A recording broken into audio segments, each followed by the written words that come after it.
राधे राधे दोस्तों। सो बढ़ते हैं आगे भोलेनाथ की कहानियों की तरफ। सो हुआ क्या, पार्वती की शादी हो गई, भोलेनाथ के साथ विदा कर दिया गया। सो आप लोगों को पता है क्या आप ये बात जानते हैं कि पार्वती उनकी मतलब जैसे सती उनकी पहली वाइफ थी, तो क्या पार्वती के बाद उनका लास्ट विवाह था? क्या उसके बाद भी भोलेनाथ का विवाह हुआ था? यस, हुआ था उनका विवाह। तो होता क्या है, पार्वती को विदा कर दिया जाता है, वो रहती हैं वहाँ पे भोलेनाथ के पास कैलाश पे। तो वहाँ पर एक एक अंदर ही वहाँ पे एक बर्फ की गुफा सी बनी होती है, जहाँ से उनको अंदर से आत्माओं की आवाज आती है रोने की, जिन्हें मोक्ष की प्राप्ति करनी होती है। सो उनकी आवाज से वो विचलित हो जाती हैं, वो वहाँ पे जाती हैं और बोलती हैं कि ये सब क्या है, इनको मोक्ष क्यों नहीं मिल रहा है। भोलेनाथ भी डेली वहाँ जाते थे और खूब रोते थे।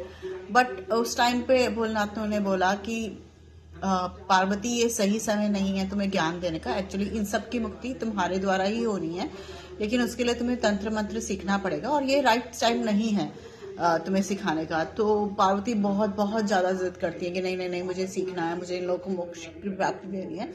भोलेनाथ के बहुत समझाने के बाद भी वो नहीं मानती है। तो जैसे कि आप लोगों को पता ही है, सती का भी उन्होंने भोलेनाथ ने बहुत समझाया था कि आप मत जाइए, अब पिता के पास, दक्ष प्रजापति दक्ष के पास मत जाइए, उन्होंने हमें नहीं इनवाइट किया, मत जाइए। बट वो नहीं मानी थी, उन्होंने जिद की थी और फिर आपको पता ही आगे क्या हुआ था।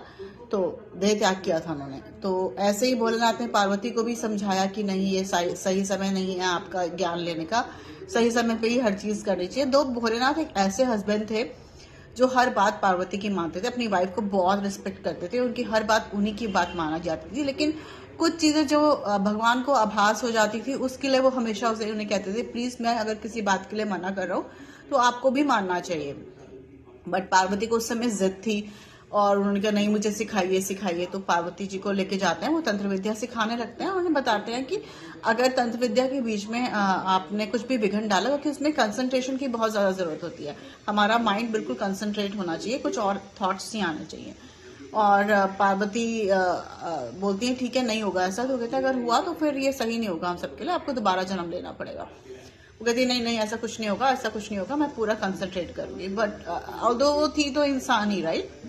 तो क्योंकि अभी उनको जब तक उनकी दीक्षा पूरी नहीं हुई थी, उनको जब तक तंत्र विद्या सब कुछ सिखाया नहीं गया, तब तक वो भगवान की उपाधि उनको नहीं मिली थी। वो थोड़े जिद ये सब चीजें कर लेती थी क्योंकि इंसान थी, राइट। तो फिर उसके बाद भोलेनाथ सिखाना शुरू करते हैं और बीच में उनको नींद आ जाती है पार्वती माता को।